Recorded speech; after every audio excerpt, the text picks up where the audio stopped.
ಕರ್ನಾಟಕ ನ್ಯೂಸ್ಗೆ ಸ್ವಾಗತ. ನಾನು ರಾಣಿಕೋಟೆ. ಮೂಲಭೂತ ಸೌಕರ್ಯ ಈಡೇರಿಸುವಂತೆ ಆಗ್ರಹಿಸಿ ಹಾಸ್ಟೆಲ್ ವಿದ್ಯಾರ್ಥಿಗಳು ತಡರಾತ್ರಿ ದಿಢೀರ್ ಧರಣಿ ನಡೆಸಿದ ಘಟನೆ ಕಲಬುರಗಿ ನಗರದ ಹಿಂದುಳಿದ ವರ್ಗಗಳ ಕಲ್ಯಾಣ ಇಲಾಖೆಯ ವಸತಿ ನಿಲಯದಲ್ಲಿ ನಡೆದಿದೆ. ಮೂಲಭೂತ ಸೌಕರ್ಯ ಈಡೇರಿಸುವಂತೆ ಒತ್ತಾಯಿಸಿ ಮಧ್ಯರಾತ್ರಿವರೆಗೂ ಜಿಲ್ಲಾ ಹಿಂದುಳಿದ ವರ್ಗ ಕಲ್ಯಾಣ ಇಲಾಖೆ ಎದುರು ಪ್ರತಿಭಟನೆ ನಡೆಸಿದ ವಿದ್ಯಾರ್ಥಿಗಳು ಸೌಲಭ್ಯ ಕಲ್ಪಿಸದೆ ಬೇಜವಾಬ್ದಾರಿತನ ಮೆರೆಯುತ್ತಿರುವ ಹಾಸ್ಟೆಲ್ ವಾರ್ಡನ್ ಹಾಗೂ ಅಧಿಕಾರಿಗಳ ವಿರುದ್ಧ ಕಿಡಿಕಾರಿದರು. ಎಲ್ಲಿವರೆಗೆ ಹೋರಾಟ? ಎಲ್ಲಿವರೆಗೆ ಹೋರಾಟ?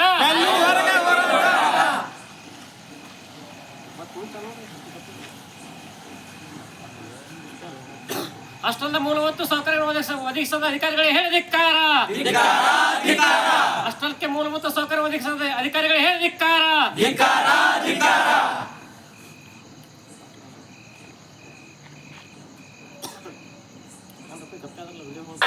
ನ್ಯಾಯ ಬೇಕು, ಬೇಕೇ ಬೇಕು, ನ್ಯಾಯ ಬೇಕು, ಎಲ್ಲಿವರೆಗೆ ಹೋರಾಟ? ಗೆಲ್ಲುವರೆಗೆ ಹೋರಾಟ, ಎಲ್ಲಿವರೆಗೆ ಹೋರಾಟ? ಗೆಲ್ಲುವರೆಗೆ ಹೋರಾಟ. ವಿದ್ಯಾರ್ಥಿಗಳನ್ನು ನಿರ್ಲಕ್ಷ್ಯ ಮಾಡಿದಂತ ಅಧಿಕಾರಿಗಳು ಧಿಕ್ಕಾರ. ಮೂಲಭೂತ ಸೌಕರ್ಯ ಒದಗಿಸದ ಅಧಿಕಾರಿಗಳು ಧಿಕ್ಕಾರ.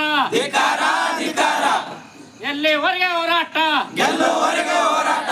ಬೇಕೇ ಬೇಕು, ನ್ಯಾಯ ಬೇಕು, ಬೇಕೇ ಬೇಕು, ನ್ಯಾಯ ಬೇಕು. ಕೂಡಲೇ ಸ್ಥಳಕ್ಕೆ ಹಿಂದುಳಿದ ವರ್ಗಗಳ ಜಿಲ್ಲಾ ಅಧಿಕಾರಿ ಪ್ರಭು ದೋರೆ ಭೇಟಿ ನೀಡಿ ವಿದ್ಯಾರ್ಥಿಗಳ ಬೇಡಿಕೆಗಳನ್ನು ಈಡೇರಿಸುವುದಾಗಿ ಭರವಸೆ ನೀಡಿದ ನಂತರ ರಾತ್ರಿ 12 ಗಂಟೆಗೆ ಧರಣಿ ಹಿಂಪಡೆಯಲಾಯಿತು.